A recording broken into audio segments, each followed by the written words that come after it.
Hello friends, जागरण जोश .com के इस वीडियो में आप सभी का स्वागत है। मैं हूं सैयद सोबान।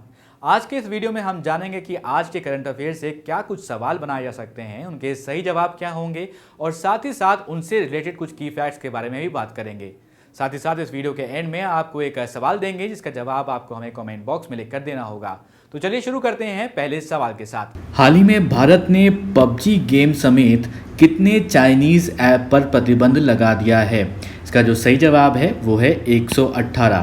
तो यहाँ पर देखिए दोस्तों, कंफ्यूज होने की ज़रूरत नहीं है। बहुत सारे लोग देख रहे हैं कि 117+1 यानी कि जो पबजी गेम काफ़ी ज़्यादा पॉपुलर है, इस वजह से वो लोग ऐसे लिख रहे हैं। और अगर हम कुल मिलाकर देखें तो ये 118 ऐप्स हैं। तो पबजी गेम को बैन कर दिया गया है भारत में, और ये चाइनीज़ एक कंपनी थी, उसका ये गेम था। इसके साथ साथ कुल मिलाकर देखें तो 118 और ऐसी चाइनीज़ ऐप हैं जिनको प्रतिबंधित कर दिया गया है भारत में। यहाँ पर दोस्तों आपको बता देते हैं कि सरकार के द्वारा इस बार जो है चीनी ऐप पर प्रतिबंध लगाया गया है। उनमें पबजी के अतिरिक्त लिविक, वीचैट वर्क और वीचैट रीडिंग, एपलॉग, कैरम फ्रेंड्स जैसे मोबाइल ऐप इसमें शामिल हैं। भारत ने जून के आखिर में जो है टिकटॉक, जो काफ़ी चर्चा में था, हेलो समेत चीन के जो है और या फिर चीन के अलावा जो और भी कंट्रीज़ हैं वहाँ के जो कुल 59 मोबाइल एप्लीकेशंस थे उन पर प्रतिबंध लगाया था। बाद में जुलाई के आखिरी में 47 और जो है ऐसी ऐप पर प्रतिबंध लगाया गया। इस तरह अब तक चीन के और बाकी और आसपास के देशों के जो ऐप्स, ऐसे ऐप्स थे जो नुकसान पहुंचा रहे थे भारत में, तो वो 224 ऐप हैं जिन पर प्रतिबंध लगाया जा चुका है। सूचना प्रौद्योगिकी मंत्रालय ने धारा 69(a) के तहत 69(a), इसको ध्यान में रखिएगा, इस धारा के तहत इन मोबाइल ऐप्स पर बैन लगाने का फैसला लिया है। अब बढ़ते हैं अपने अगले सवाल की तरफ। केंद्र सरकार ने भारतीय विमानन कंपनियों को निम्न में से कितने प्रतिशत घरेलू उड़ानों के लिए मंजूरी प्रदान कर दी है? तो इसका जो सही जवाब है वो है 60%, यानी कि 60%। यहाँ पर दोस्तों आपको बता दें कि केंद्र सरकार ने भारतीय विमानन कंपनियों को 60% घरेलू उड़ानों के लिए मंजूरी प्रदान कर दी है। इसके पहले एयरलाइंस को नेटवर्क कैपेसिटी का सिर्फ 45% जो है तक इस्तेमाल करने की मंजूरी दी गई थी। देश में 25 मार्च को लगाए गए लॉकडाउन के जो है चलते विमानन सेवाओं पर रोक लगाई गई थी। बाद में 25 मई को घरेलू उड़ानों को 33% की क्षमता के साथ शुरू किया गया था। हालांकि देश में नियमित अंतर्राष्ट्रीय उड़ानों पर अब भी जो है पाबंदी लगी हुई है, और मंत्रालय ने 26 जून के आदेश को संशोधित करते हुए 45% क्षमता के स्थान पर अब कितना कर दिया है? 60%। तो इसको आपको ध्यान में रखना है। अब ये बढ़ा दिया गया है, 45% पहले था, उसको बढ़ाकर कितना कर दिया गया है? 60%। तो यहाँ पर दोस्तों अब ये जो घरेलू उड़ानें हैं उनको परिचालित करने की अनुमति दे दी गई है 60% तक की। इस वीडियो में आगे बढ़ने से पहले एक ज़रूरी सूचना आप सभी के लिए। हमारी वेबसाइट जागरणजोश.com पर अगर आप करंट अफेयर्स पढ़ना चाहते हैं तो आपको अपने ब्राउजर में टाइप करना है www.jagranjosh.com, जिसके बाद आपको हमारी वेबसाइट का होम पेज नजर आएगा। इसके बाद आपको करंट अफेयर्स के टैब पर जाना है। ड्रॉप डाउन में आपको मंथ वाइज करंट अफेयर्स मिल जाएंगे, जहां आप मंथ के हिसाब से करंट अफेयर्स पढ़ सकते हैं। जब आप करंट अफेयर्स टैब पर क्लिक करेंगे तो आपको कुछ इस तरह से पेज नजर आएगा। अगर आप कैटेगरी वाइज करंट अफेयर्स पढ़ना चाहते हैं तो आप अपनी पसंद के हिसाब से कोई भी कैटेगरी चूज कर सकते हैं, जिसमें latest, national, international, sports, technology और इकोनॉमी जैसी कैटेगरीज मौजूद हैं।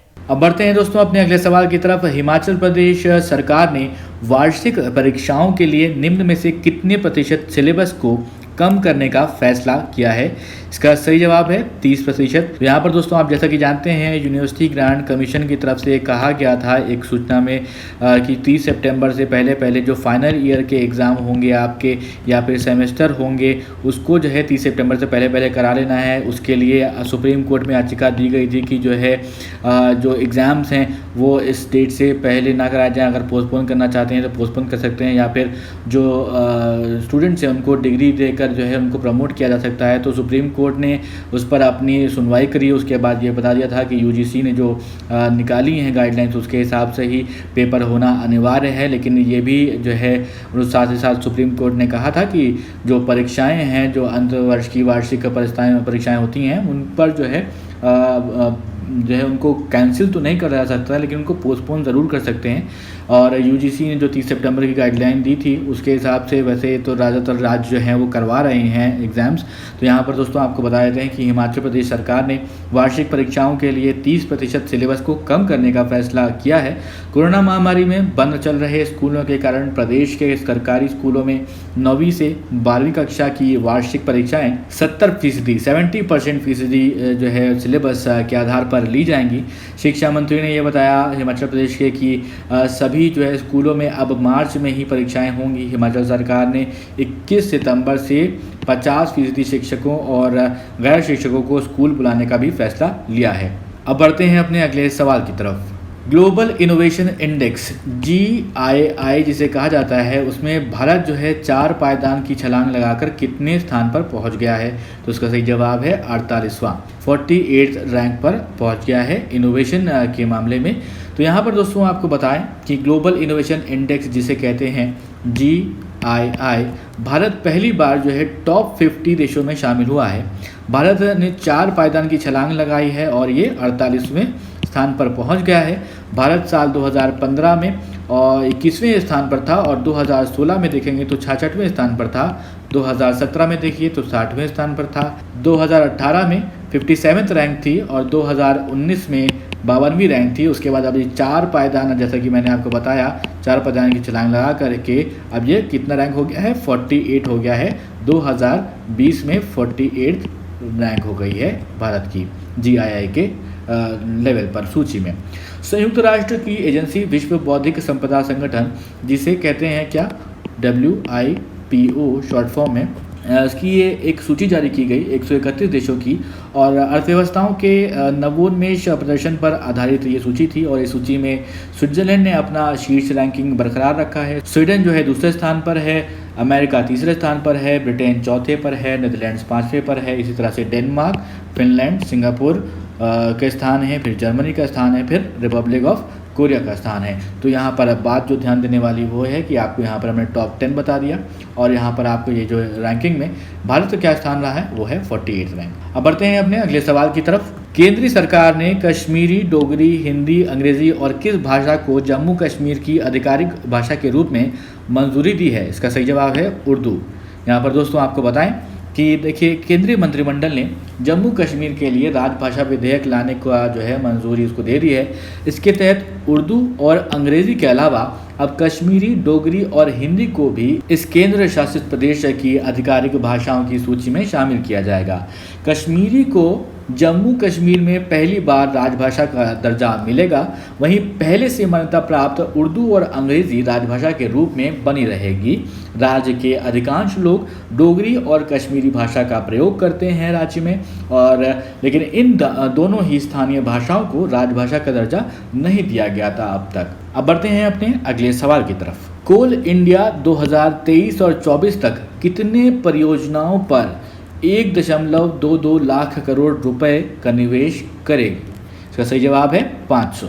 केंद्रीय कोयला एवं खान मंत्री प्रहलाद जोशी के अनुसार कोल इंडिया 2023 और 24 तक 500 परियोजनाओं पर 1.22 लाख करोड़ रुपए का निवेश करेगा।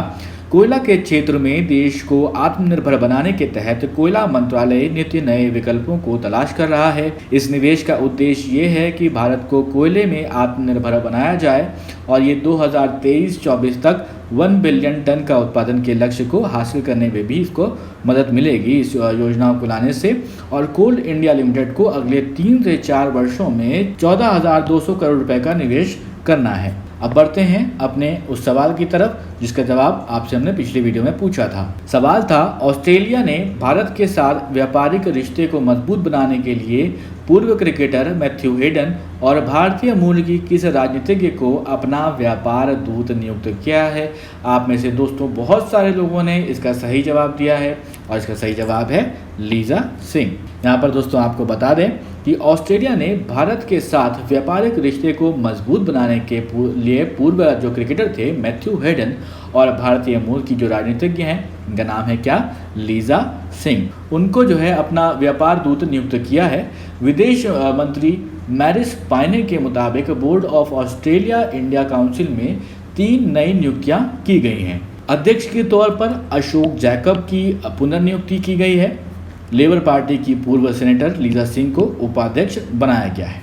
अब दोस्तों एक सवाल आपके लिए जिसका जवाब आपको हमें कमेंट बॉक्स में लिख कर देना है। सवाल है, केंद्रीय मंत्रिमंडल ने भू विज्ञान और खनिज संसाधनों के क्षेत्र में भारत और किस देश के सहयोग को मंजूरी दी है।